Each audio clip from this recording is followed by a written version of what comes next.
પ્રથમપુર ખાતે પોલીસને જોઈ ભાગવા જતા ટુ વ્હીલર ગાડીનો ચાલક દારૂ સાથે ઝડપાયો.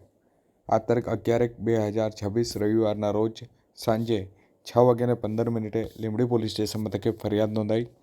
ફરિયાદના આધારે કહી શકાય કે લીંબડી પોલીસ સ્ટેશનના સ્ટાફના કર્મચારી જ્યારે પેટ્રોલિંગ પર હતા તે દરમિયાન તેઓને ખાનગી રાહે બાતમી મળી હતી કે રળિયાતીપુરા ગામ તરફથી ધોળીધાતી કુંજા તરફ એક ટીવીએસ કંપનીની જે જુપિટર ગાડી ટુ વ્હીલર ગાડી પર એક વ્યક્તિ ભારતીય બનાવટનો વિદેશી દારૂ ભરી અને દાહોદ ખાયા ખોડવા ગામ તરફ જનાર છે. જે બાતમીના આધારે પોલીસે બાતમી દર્શાવેલ સ્થળ ઉપર વોચ ગોઠવવામાં આવી હતી, જેમાં બાતમી દર્શાવેલ ગાડી આવતા તેને ઊભો રાખવાનો ઇશારો કરતા જે ગાડીનો ચાલક છે તેને પોતાની જુપિટર ગાડી પાછી વળાવી અને ઊભી ન રાખી ત્યાંથી ધોળીધાતી ગામ તરફ હંકારી લઈ જતો હતો. તે દરમિયાન પોલીસ માણસોએ પીછો કરતા જે જુપિટર ગાડીનો ચાલક છે પોતાની ગાડી પરથી કાબુ ગુમાવતા રસ્તા ઉપર ફેંકાઈ ગયો હતો. જો કે બનાવ સંદર્ભે પોલીસે આરોપીની અટકાયત કરી હતી અને ગાડીની તલાશી લેતા જેમાં 7,475 રૂપિયાનો વિદેશી દારૂ જપ્ત કર્યો હતો. પોલીસે કુલ 27,475 રૂપિયાના મુદ્દામાલ સાથે આરોપીની અટકાયત કરી તેના વિરુદ્ધ ગુનો નોંધી કાયદેસરની કાર્યવાહી હાથ ધરી છે.